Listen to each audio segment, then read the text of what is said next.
Hi everybody, myself Dr. Deshmukh Madhuri.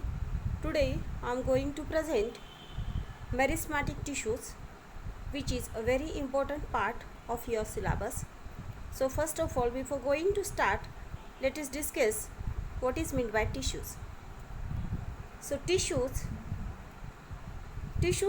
are the group of the cells which are showing the similar origin, structure and function. For example, parenchyma tissues, collenchyma, sclerenchyma, etc. Now see what is meristematic tissues. Meristematic tissues are found in the growing region of the plants. It may be found at the root tip or stem tip of the plants. Cells of these tissues tends to divide continuously. These tissues are of three types: apical meristematic tissues, lateral meristematic tissues, and intercalary meristematic tissues. Apical meristematic tissues. These tissues are present at the in the tip of the stem and the roots, which helps for the growth of root and stem.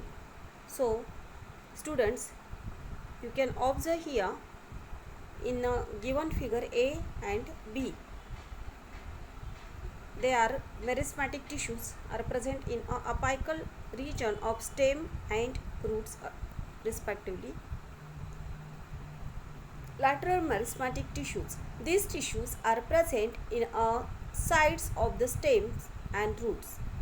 Their example is cambium.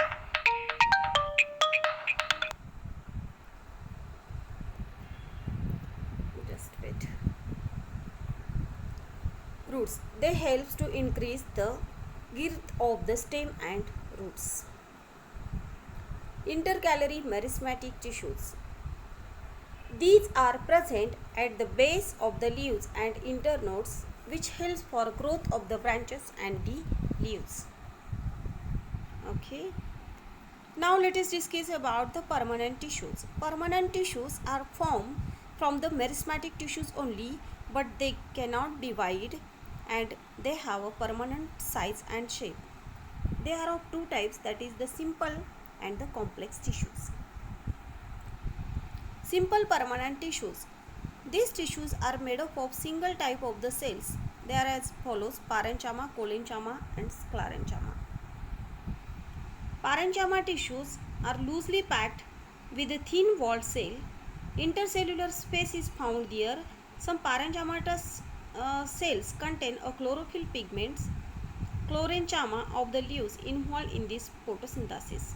Some parenchyma contains large air cavities, that is aerenchyma of hydrophytes, which helps to plants to float on a water.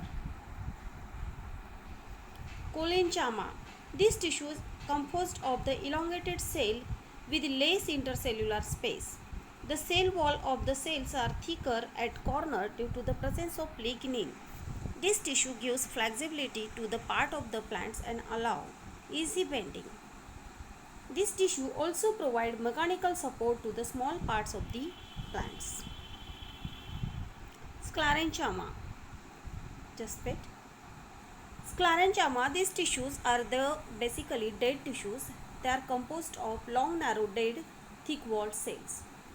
This cell wall contains lignin, which act as a cement-like material, and due to this, they provide the hardness to them. There is no any intercellular space among the sclerenchymatous cells. This tissue provides hardness and strength to the part of the plants. Example: walnut, seed coat, etc. Now let us discuss complex permanent tissues. They are of two types, that is the xylem and phloem. Basically, xylems are water conducting tissues and phloems are food conducting tissues. Okay. Now see here image of the xylem. Xylem consists of tracheids, vessels, xylem parenchyma and xylem fiber. The tracheids and vessels helps in transport of water and minerals from the root to all parts of the plants. while xylem parenchyma stores food and fibers which helps for support. Phloem. Phloem consists of sieve tubes, companion cells, phloem parenchyma and phloem fibers. The sieve tubes and companion cells transport food from leaves to all parts of the plants. Phloem parenchyma store food and fibers which helps for support. Okay friends, this is all about the types of the tissues which are found in the plant cells.